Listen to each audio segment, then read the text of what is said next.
Di sebuah kerajaan yang makmur, hiduplah dua putri cantik, Dewi Galuh dan Chandra Kirana. Chandra Kirana memiliki hati yang baik, sementara Dewi Galuh penuh iri dengki. Ketika sang pangeran memilih Chandra Kirana sebagai calon permaisuri, Dewi Galuh yang cemburu meminta bantuan seorang penyihir jahat.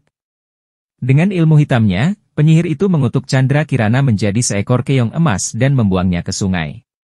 Keong emas itu hanyut mengikuti aliran air, tak tahu kemana nasib akan membawanya. Arus sungai membawanya melewati hutan, bebatuan, hingga akhirnya masuk ke aliran kecil di dekat sebuah desa. Disinilah kisah baru akan dimulai. Apakah ada yang akan menemukan dan menyelamatkannya? Di sebuah desa kecil, seorang nenek tua sedang mencari ikan di sungai. Hari itu ia merasa sangat lelah karena hasil tangkapannya sedikit. Namun, saat menjala, ia menemukan keong emas yang berkilauan. Keindahan keong itu membuatnya tak tega membuangnya kembali ke sungai. Karena merasa kasihan, ia membawa keong itu pulang dan merawatnya di rumah sederhananya. Namun, tanpa sepengetahuan sang nenek, keajaiban terjadi setiap malam. Keong emas berubah menjadi seorang gadis cantik yang diam-diam memasak dan menyiapkan makanan. Pagi harinya, nenek terkejut melihat rumahnya bersih dan makanan lezat telah tersaji di meja. Siapakah gadis ini, dan apakah nenek akan mengetahuinya? Suatu malam, rasa penasaran membuat nenek pura-pura tidur. Ia ingin tahu siapa yang telah membantunya selama ini. Saat tengah malam, ia mengintip dan melihat keajaiban, keong emas berubah menjadi gadis cantik. Nenek terkejut sekaligus bahagia, tak percaya dengan apa yang ia lihat. "Siapa kau, nak?" tanya nenek penuh haru.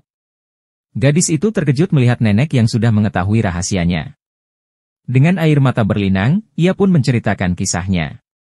Betapa kejamnya saudara tirinya dan bagaimana kutukan itu terjadi. Nenek berjanji akan membantu mencari cara agar sang putri bisa kembali ke istana dan bertemu dengan pangeran.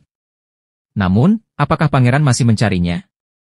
Sementara itu, sang pangeran tak pernah berhenti mencari Chandra Kirana. Setiap desa ia lewati, setiap orang ia tanyai, namun hasilnya nihil. Suatu hari, ia tiba di desa tempat nenek tinggal. Saat pangeran berjalan melewati sebuah rumah sederhana, ia melihat seorang gadis yang wajahnya begitu ia kenal. Hatinya bergetar.